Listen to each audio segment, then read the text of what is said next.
السلام علیکم دوستو، آج کی ہماری کہانی ہے ایمانداری کا صلہ۔ آج کی اس کہانی میں آپ سنیں گے کہ ایک غریب انسان کو اس کی ایمانداری کا صلہ کس طرح ملا۔ ریل گاڑی اپنی منزل کی جانب تیزی سے رواں دواں تھی۔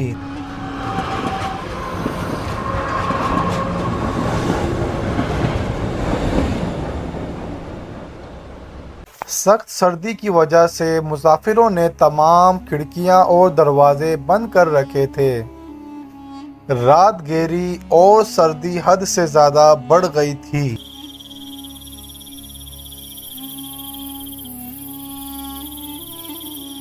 فرحان اس سرد رات میں اپنے خیالات میں الجھا ہوا منزل مقصود کی جانب گامزن تھا۔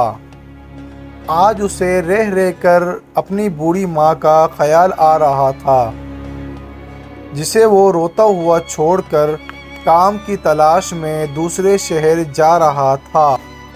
فرحان ایک شریف خاندان کا چشم و چراغ تھا۔ اس کا باپ ایک فیکٹری میں ملازم تھا۔ زندگی ہنسی خوشی بسر ہو رہی تھی، لیکن خدا کو کچھ اور ہی منظور تھا۔ ایک دن فرحان اسکول سے واپس گھر آیا تو گھر آ کر ایک بری خبر اس کی منتظر تھی۔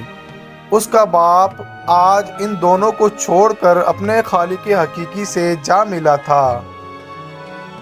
فرحان کی ماں کا رو رو کر برا حال تھا۔ خود فرحان کی حالت بھی ماں سے مختلف نہ تھی۔ فرحان کو اپنے باپ کی موت کا بے حد دکھ تھا، لیکن صبر کے سوا اس کے پاس کوئی چارہ نہ تھا۔ باپ کی موت کے بعد فرحان کے گھر کے حالات بھی خراب ہو گئے تھے، کیونکہ جب کوئی کمانے والا ہی نہ ہوگا تو گھر کا خرچ کیسے چلے گا۔ فرحان ایک باضمیر نوجوان تھا۔ اس سے یہ برداشت نہ ہو سکا کہ اس کے ہوتے ہوئے بات فاقوں تک پہنچے۔ اس لیے فرحان نے اپنے شہر میں کام تلاش کرنا شروع کر دیا، لیکن اسے ہر جگہ مایوسی کا سامنا کرنا پڑا۔ آخر تنگ آ کر اس نے اپنی ماں سے دوسرے شہر جانے کی اجازت مانگی۔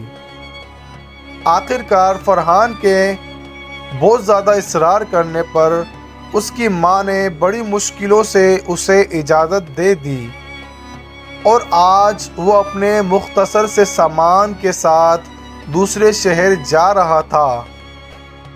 ٹکٹ دکھاؤ، ٹکٹ چیکر کی کرخت آواز نے اس کے خیال کا تسلسل توڑ دیا۔ فرحان نے فوراً ٹکٹ چیکر کو اپنا ٹکٹ دکھایا۔ ٹکٹ چیکر نے ٹکٹ دیکھ کر فرحان کو واپس کر دیا اور آگے بڑھ گیا۔ فرحان نے گھڑی میں وقت دیکھا تو رات کے 3 بج رہے تھے۔ کچھ دیر بعد اس کا اسٹیشن آ گیا اور فرحان اپنا سامان لے کر اسٹیشن پر اتر گیا۔ اسٹیشن پر اترتے ہی اسے ہوا کا ایک تیز جھونکا لگا، جس سے اس کا جسم کانپ کر رہ گیا۔ رات ابھی کافی باقی تھی، اس لیے فرحان نے سوچا کہ صبح ہونے تک اسٹیشن پر ہی سویا جائے۔ ابھی وہ سونے کے لیے مناسب جگہ تلاش کر ہی رہا تھا کہ اچانک اس کی نظر ایک پرس پر پڑی۔ فرحان نے فوراً وہ پرس اٹھا لیا اور اسے کھول کر دیکھا۔ اس کے اندر بہت سے روپے تھے۔ فرحان نے جب تمام پیسے پرس سے نکالے تو پرس کے اندر سے ایک شناختی کارڈ بھی ملا۔ فرحان نے شناختی کارڈ پر ایڈریس دیکھا تو وہ قریبی شہر کا تھا۔ فرحان نے اپنے دل میں پکا ارادہ کر لیا کہ وہ یہ پیسے اس کے مالک تک پہنچائے گا۔ کچھ دیر بعد اس شہر کو جانے والی گاڑی آ گئی۔ فرحان اس گاڑی پر سوار ہو گیا۔ بہت جلد اس شہر کا اسٹیشن آ گیا۔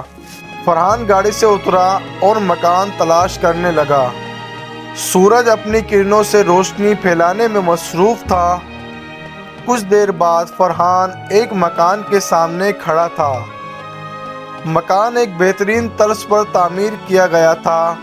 فرحان نے کال بیل بجائی کچھ دیر بعد ایک خوش پوش نوجوان باہر نکلا۔ فرحان نے آگے بڑھ کر اس سے ہاتھ ملایا اور جیب سے شناختی کارڈ نکال کر دیکھا تو شناختی کارڈ پر اسی شخص کی تصویر لگی ہوئی تھی۔ فرحان نے ساری صورتحال اسے بتائی اور اس کے پیسے اور شناختی کارڈ واپس کر دیا۔ وہ شخص فرحان کی ایمانداری سے بہت زیادہ متاثر ہوا۔ فرحان کو اپنے ساتھ اندر لے گیا۔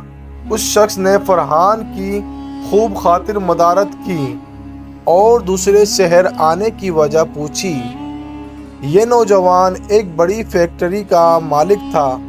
فرحان نے اسے بتایا کہ وہ دوسرے شہر سے نوکری کی تلاش میں آیا ہے۔ اس شخص نے فرحان کی ایمانداری کو دیکھتے ہوئے فوراً اپنی فیکٹری میں ملازم رکھ لیا۔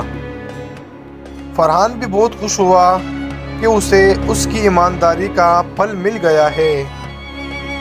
دوستوں، اس کہانی سے ہمیں یہ سبق ملتا ہے کہ ہم پر چاہے کتنی ہی مصیبت کیوں نہ آ جائے، مصیبت میں ہمیں کبھی گھبرانا نہیں چاہیے اور ہمیشہ ایمانداری سے کام کرنا چاہیے، کیونکہ مشکلوں کے بعد ہی ہمیشہ آسانی آتی ہے۔